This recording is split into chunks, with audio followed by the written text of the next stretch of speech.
नमस्कार, आप देख रहे हैं लोक टीवी। मैं आपके साथ पुष्पा कुमारी।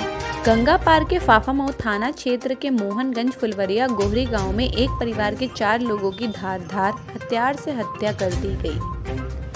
मारे गए लोगों में पति पत्नी, उनकी पुत्री और एक पुत्र हैं। घटना के पीछे गांव के ही कुछ लोगों से रंजिश बनाई जाती है। मौके पर खोजी कुत्ता भी लाया गया। पुलिस से नाराज लोगों ने शव उठाने से रोक दिया है। उनका कहना है कि पहले कातिलों को पकड़ा जाए।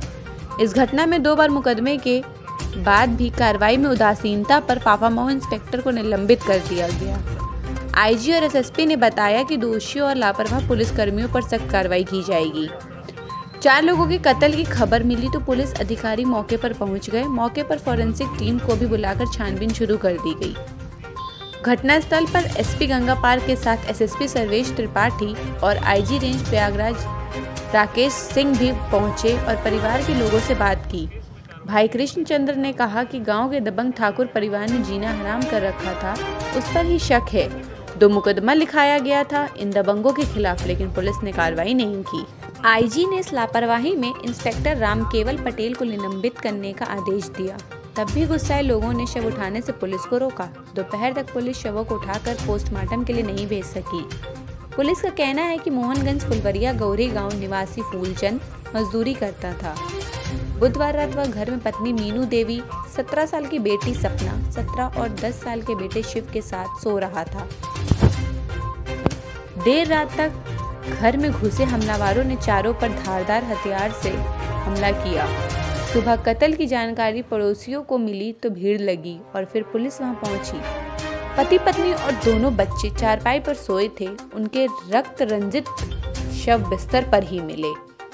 पुलिस को गांव वालों के गुस्से का भी सामना करना पड़ा है। पुलिस आसपास के लोगों से बात कर रही है कि क्या रात में किसी ने कोई आवाज सुनी या कुछ भनक लगी। उल्लेखनीय है कि सुराव और फाफामऊ इलाके में पिछले वर्षों में कई सामूहिक कत्ल हो चुके हैं। सुराव के यूसुफपुर में परिवार के 5 लोगों की बेरहमी से हत्या की वारदात का पिछले दिनों पुलिस ने एक गिरोह को गिरफ्तार कर खुलासा किया था, मगर उस गिरोह के पकड़े जाने के चंद दिनों के भीतर इस वारदात ने पुलिस को भी सन्न कर दिया। अभी पुलिस का कहना है कि गांव के रंजिश के पहलू पर छानबीन की जा रही है। परिवार के लोगों से भी ऐसे संकेत मिले हैं कि पुरानी रंजिश की वजह से यह कत्ल किया गया हो सकता है। अमरीश मिश्रा, प्रयागराज की रिपोर्ट। मोहनगंज में यहाँ पर 4 लोगों के मृतक लोग मिले हैं। उनकी लाश मिली है घर के अंदर। इन चारों के सिर पर कुल्हाड़ी से वार किया गया दिखाई दे रहा है। गहरी चोट के, गंभीर चोट के निशान हैं। इन सभी लोगों को देखा गया 3 लोगों के बाहर वाले बरामदे में है और एक जो लड़की है उसके घर के अंदर है। तो इन सभी लोगों के आज सुबह ही पता चला, हमें सूचना मिलते ही पुलिस की टीम यहाँ पर आई है। और इसके बाद से जो मृतक लोग हैं उनकी पोस्टमार्टम कराते हुए अग्रिम कार्रवाई की जाएगी और किन कारणों से इस तरह से हुई है इसके बारे में भी डिटेल जानकारी आएगी। इसके अलावा जो सूचना मिली है, जैसा कि परिवार के जनों द्वारा बताया गया और हमने भी रिपोर्ट में देखा है कि 2019 और 2021 में इन्होंने कुछ लोगों के ऊपर भूमि विवाद में इन्होंने SC/ST के केस लिखवाया है। वो केस देखा गया है। उस केस में कार्रवाई नहीं होने का इन्होंने आरोप लगाया है। इसके बारे में भी हम लोग जानकारी करते हुए तुरंत कठोर कार्रवाई करेंगे। संदिग्ध लोगों को इनके नाम के आधार पर हम लोगों ने पूछताछ के लिए हिरासत में ले लिया है और पूछताछ करके इस घटना का खुलासा जल्दी किया जाएगा। 4 लोग जो मरे क्या उम्र होगी?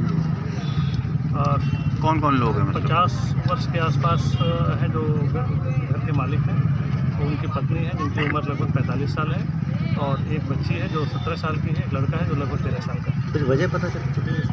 घटना के कारणों के बारे में थोड़ा समय दीजिए, हम लोग करके बताएंगे। पुलिस कर्मियों को कुछ कार्रवाई वैसे बता रहे हैं?